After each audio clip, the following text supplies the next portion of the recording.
I'm here with a good friend, Jeremy Larkin with the Larkin Group, Paul Hatch with Allies. So Jeremy's an Allies member, and we're here just to get to know you a little bit better. Thanks, man. One of our biggest endeavors, especially since COVID, is go a little bit more digital, get the social media thing going better, and really, we're about community, and we want to just get to know each other and find out what we got going on and what we're working on. And so, Jeremy, just before we get into like what you do in your business and such, tell me just about yourself. Like, you and I are good friends, and I already know the answers to some of these questions. But let's for everyone out there watching, tell me about like some of your passions, hobbies, a little bit about Jeremy. And what you like to do. Well, I like that. I like this a little bit about Jeremy because if I can talk about myself in third person, that's what you're right. You're like Jeremy says. Jeremy likes. I'm kidding, you guys. Well, Carl Malone did it well. So listen, I know. Remember the Hardy's ads? Hardy's, man, he was great. So Hardy's is Carl's Jr. now, guys. You need to understand this. So, but besides long walks on the beach, which is what they always say, right, Paul? Paul knows I like to ride a bike. I try not to ride my bike more than once a day. You know, sometimes it's twice a day. But I've got 4 kids. When you say bike, you're mountain biking? Mountain bike or road bike. My road bike, it's kind of like a necessary evil, is what I like to refer to it as. Like, okay, it pedals, it gives me a workout. It's okay, but I like my mountain bike. Mountain bikes. And when you get deep into the addiction, you have like a shed of bikes, you know. Yeah. So I was born and raised here in St. George. My dad was born and raised here, so lots of deep roots. But the town's changed, you know. So, like 30 years ago, probably being born and raised here would have tripled my business. But now, there's so many people, you know. It's kind of like it went from when I was a kid in the 80s in St. George. If you go out to Larson's Frost Top or a Dixie College basketball game, Dixie College, now it's Dixie State University. That was on purpose to say it was different. Yeah. You knew virtually every person. You're like, oh, there's so and so and so and so and so and so. So now, the town's changed, right? So I'm raising my kids in a different environment. I have 4 kids there right now. They're 13 to 20 whenever you watch this video. And I love being here. I'm just, clearly I'm local, and I probably have more fun being local and being passionate about the town and why I live here and the fact that, and this is silly, I wish that everyone could have seen what happened. I mean, I guess for me, like, I just love the town, and I love... well, you're all about community. Yeah. And I've known that from day one, and that's why you chose to be a part of Allies. Yeah. And even though we're a lot bigger, it doesn't change the fact that every opportunity in our life has its root in our connections, and our relationships are crucial to all of our success. And so...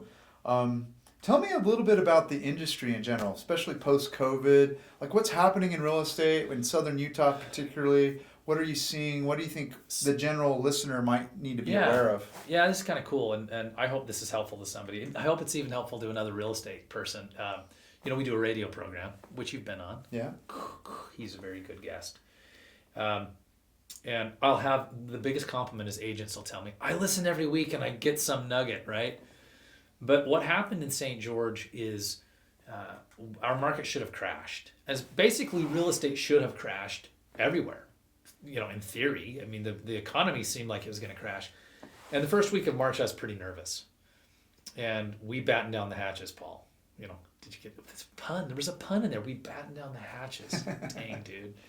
So but literally I went in and I talked, everyone I was talking to who was a real player in the business was cutting costs and eliminating the non-necessary expenses. And really what happened was it kind of emboldened the market. And I think that maybe is more specific to St. George, but across the entire country, there's a lot of people that were sitting on the sidelines for just 60 days. 60 days doesn't seem like a long time, but if you think of how many people buy or sell a home in that time period, so all of them came rushing back out when they said, oh, I guess it's okay. And when people figured out, oh, COVID-19 is not the real estate crash of 2008, like they felt the same, but they have nothing in common, right? Yeah. So a big thing that I think is maybe a big kind of lever to where our market's going to go now is a lot of people will now flee big cities, right? And there was actually it's funny, I shot a video on April 26th, and I went back and looked because I was trying to figure out the relationship, saying hey, what if this actually strengthens the real estate market? From my mountain bike, I shot the video. Yeah. 5 days later, USA Today on May 1st came out and said, residents of large U.S. cities prepare to flee to smaller markets. Right? We're seeing it from California, northern Utah, coming down dude. here. Well, look why you're here. I mean, I know your story. You Yeah. bring your family down here from Salt Lake City, and you're like, we're not going back. Right. At least I don't think you're going back. Well, I always joke that there's two types of people in Utah: those that live in St. George and those that want to. Or they So know yeah, we really do well. have that going for us, and especially in real estate because there's a lot of baby boomers probably looking to retire, or Yeah. you know, especially maybe even COVID pushed them over the edge to just go ahead and say, hey, let's do this. And so I've seen a lot of people that I've talked to, mortgage lenders, etc., that were very nervous, like you said, but said they've never been busier. 'Cause Yeah, interest rates are low, etc. I mean, Paul, I was genuinely freaked out. I mean, I was leading the torches, and the streets of saying, gang, this could get really bad. Because when COVID hit, we started asking questions like, well, what if they just stopped lending on housing? Yeah. And by the way, I remember in 2013 was when we had, for those who were here, we had this massive snowstorm that St. George kind of shut down. Well, in that same month, that same fall, that fourth quarter, the government shut down. This is when the government went on strike or whatever they did. That combination of a super cold end of the year and the government shutting down for a month, it screwed up a whole bunch of real estate deals. When I say a whole bunch, I'm talking thousands across the country. Yeah. So, hey, here we are, and if you didn't want to live here before, you probably do now. Well, we don't realize how good we had it during COVID. You know, Dude, I it's got out easy. on my boat. I went out Yeah. to, just more time with the family. Got to enjoy the outdoors. We had all these state parks. In fact, for a while, the state parks, we just, if you're from southern Utah, from Washington County, you had access to them. Yeah. Nobody else did, and that was great. It was incredible. And so I think from the outside looking in, a lot of people were like, I need to live in St. George. I can't tell you how many people have reached out to me looking for opportunities. And unfortunately, there's not a lot of big business here. But if you want to live here and you need to still support your family and make a living, you gotta kind of create something. You gotta be an entrepreneur. You do. And if you look at the kind of equity trade that, I don't even know if that's a real term, but I'm going to make it up, that happens if you move from, let's say California, because everybody believes that there's this. As a matter of fact, I met with a client who said, aren't there thousands of people from California coming here right now? That's how quickly people, not necessarily. People are moving here and more will, right? But it's not like the floodgates open and just we had people rush in. But if you bought your home in, let's just say Orange County 20 years ago for $350, it's probably worth $1 million now, right? Yeah, probably. And you likely paid the entire mortgage off.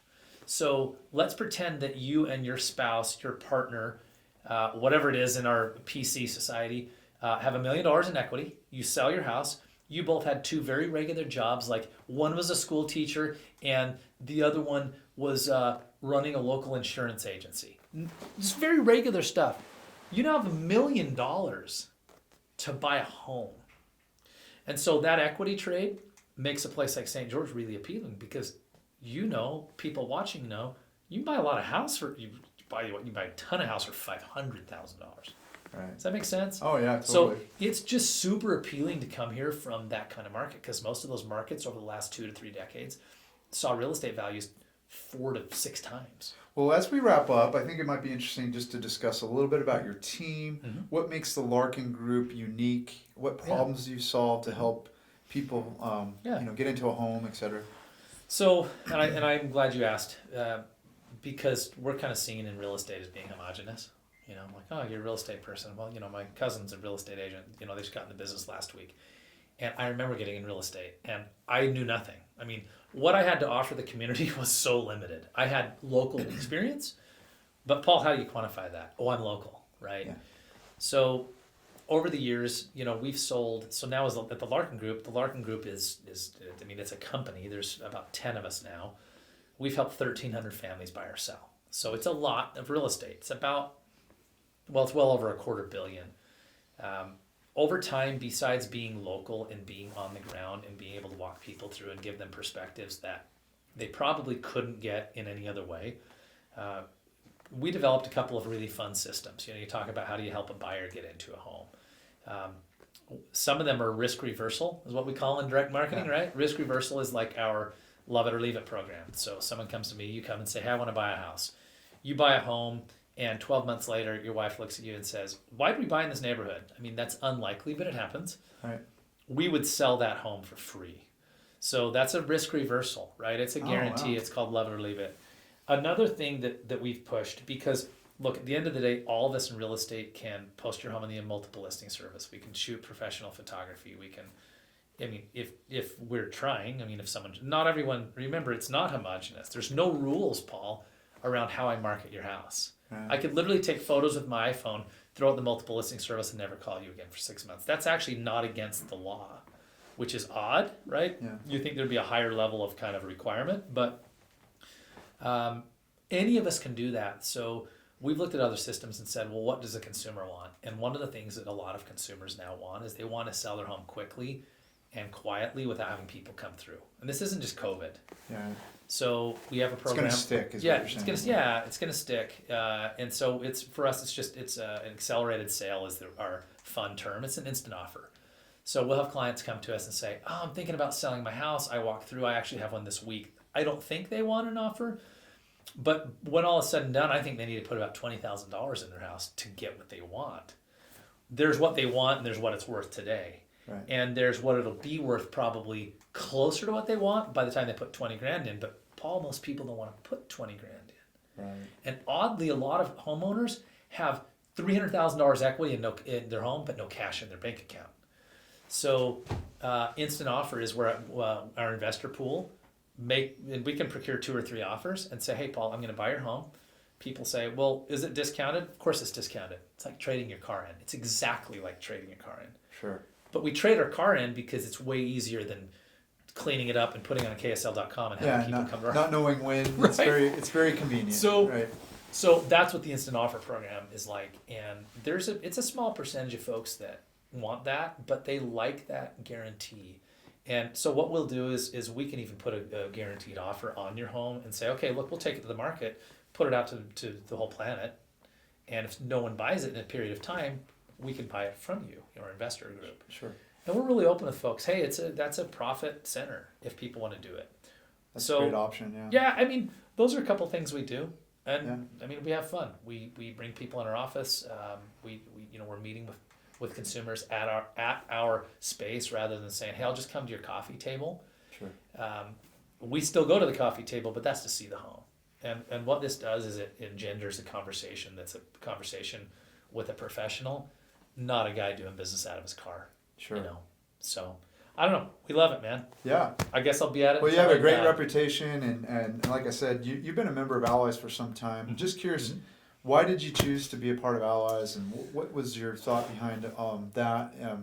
Well, I'm as you know, painfully, I'm a poor practitioner of Allies, but what I found in Allies is it was more of a mastermind. So I go in and sit down at a table, and you guys put 7 people across the table for me that I don't really know in most cases. And I love this idea. Hey, we're going to pose a question that's a really open-ended question about your business, and then you guys are going to hash it out. That's cool, man. And that's how you get to know people. Well, I appreciate that. Yeah, it's just an opportunity to work on your business and not just in it. And so, well, I appreciate you coming in today. Thank you, my dude. And wish you the best, and let us know if there's anything we could do. Yeah. Do you have any questions? What's the best way to contact Jeremy and the Larkin Group? Best way, because people will never remember, is visit soldinstgeorge.com, soldinstgeorge.com, or just look up the Larkin Group. Nobody remembers a phone number in the modern era, do they? Unless you could put a name to it or some jingle or something. I need one of those like 222 and then 4 more 2s. Yeah. Dang it! How do you get that number, vanity number? Anyway, thanks for joining us today, and keep watching as we will do more of these interviews and get to know more of our members at Allies. Sweet. Thanks, guys. Thanks. See ya.